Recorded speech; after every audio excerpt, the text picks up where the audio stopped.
Welcome back to DC-Cember, as me and my guests, Velvetjoker and Patrick Palen, continue through the top 12 standalone DC films. Please welcome Joker.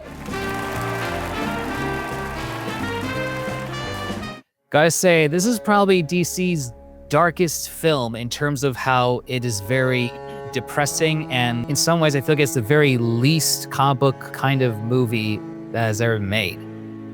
Well, Velvetjoker, what do you think of this one?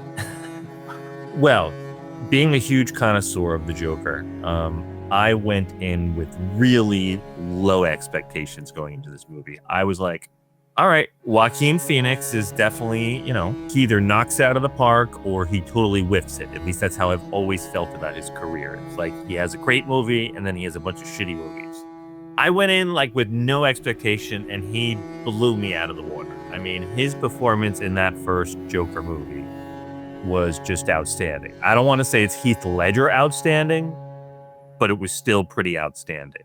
It was different because it was like the part of me that was like, okay, this is not like a comic book Joker. Like there kept being different stories. Okay, this is the guy that inspires the Joker. And then there's people that say the Joker can't just be one person. It's more of a spirit or a god of mischief, almost not a Loki, but something like that in the DC universe.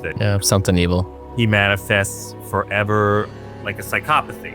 It reminds you of a line of how Batman can be anyone, because it doesn't matter who's under the mask, because all they see is just Batman. And in a way, I guess that can be with Joker in a sense, just, applying the makeup and it could be anyone, especially by the end of the movie where he has a whole legion of Jokers. I could almost complain about nothing except for I almost wish they totally omitted Bruce Wayne and his dad from this movie.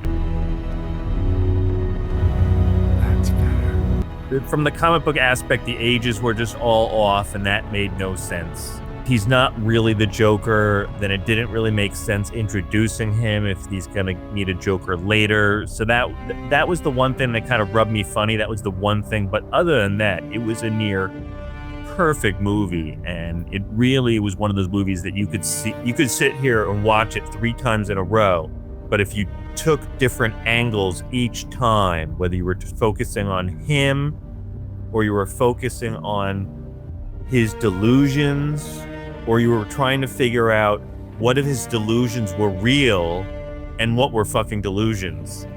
I apologize for cursing. I really thought they did a great job. Yeah, because I would say this is probably the best villain-centered movie, because I never like most of the other villain-centered movies of how they make them more like anti-heroes just to fight against some other villain. For Joker, it's nothing like that. It's just a guy who's just down his luck. He's just looking for a father figure, and he just wants love and acceptance, and unfortunately, because of how messed up he is, he's tortured by life.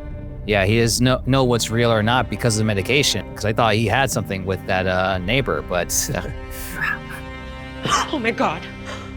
What are you doing in here? Do you accept the sequel as canon to it? A lot of people, I know, they were like, yeah, I'm not gonna consider the second movie real. I mean, he made it.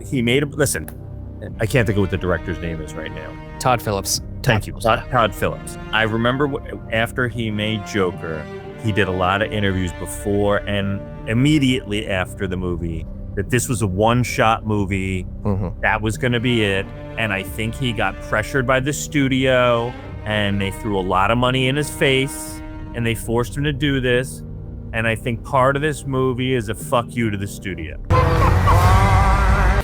That's fair. I could actually see that just because, I did kind of like the whole musical aspects, but... I'll say one thing I liked. The animation in the beginning was fun. Yeah. Oh, yeah.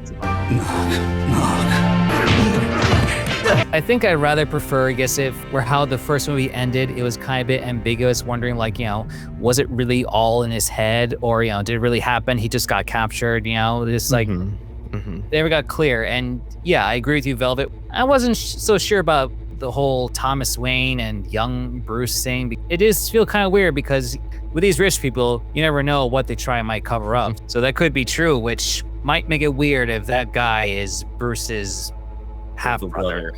Yeah, I'm never a fan of when there's a story that implies or directly shows Thomas Wayne being a douche.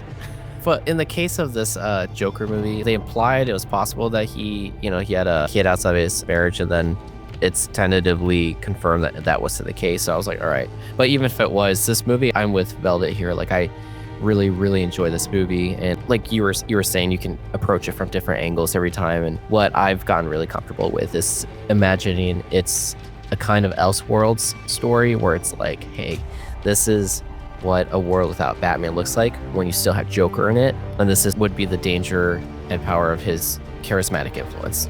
Like, that's how I look at it. Like, yeah, there's a version of Bruce in it, but either way, though, it's a world where Joker's there and there's no Batman to stop him. And he starts this whole movement, and that arguably wouldn't have looked the same if Batman was there, right? Because then people would see Joker getting beat up and put back in the asylum every time. But this guy becomes a hero in this particular story, in this version. He becomes like a folk hero for people who feel like they're being suppressed by the big man, by society.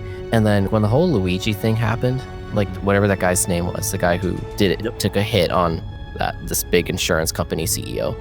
Yep, Luigi Mangione. That's right. Regardless of your personal feelings about him, a lot of people were like, this guy's a hero. At least a lot of people on the internet. And if he would come up in conversation, they'd be like, yeah, that guy probably did a good thing. The second movie is very controversial, but what Todd Phillips did with this first movie was like spectacular and spoke to the deeper truths about how people are. And what's ironic is that Joker just didn't even try to create a revolution thing. He was just trying to get away from some punks, and now people think that, oh, he's just speaking at the poor and oppressed, when it's like, that's not what I was trying to do. They were just beating me up. I was defending myself. Yeah, power symbols. Yeah, they gave him the confidence and stuff, because I did like the movie. It was just very dark and depressing, but still, it was great because it's another movie where they utilize the Killing Joke, because it is a very popular Joker story to utilize in media, but they took that story and amped it up with adding the mother element instead of a pregnant wife aspect, and just seeing Arthur's transformation, especially with the stairs. It was just amazing. Yeah. It was very original. That was it was its own thing. That was probably one of the highest grossing films of the year, especially for a rated R film. I mean, it was racking up an impressive amount of money, even compared to Endgame, if I remember right. It didn't make more than Endgame, but I think I remember it making an amount that was shockingly closer to what Endgame was racking up, at least domestically. Yeah, so no wonder Warner Bros. Wanted a sequel. Well, yeah, that movie shows what you get when a director doesn't really want to make a sequel.